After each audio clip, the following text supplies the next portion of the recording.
What's up, you guys? It's your girl Ann. Well, this is my new purchase. Just went on a drop and got a new refrigerator. Like I said, it's been almost 30 years and we still had the same refrigerator, so I decided to get another one. It's nice, I guess. I just don't like this part right here where you have the shelves. But other than that, it's pretty decent. I gotta finish putting the stuff in the freezer. Luckily, we have another freezer in the garage, so I gotta finish putting the stuff back in here.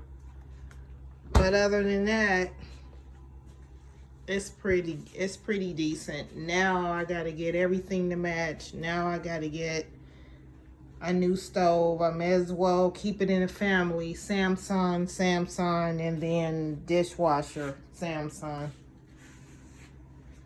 But yeah, I'm on my way to work. I gotta be there at 5. So I know it's been a while, y'all. I know I've been bad, but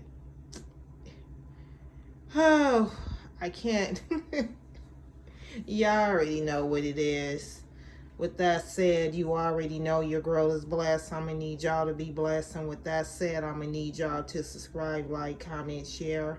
I'm also gonna need y'all to hit that notification bell so when a girl upload, you will be notified. And with that said, you already know your girl is out. Have a blessed one, y'all.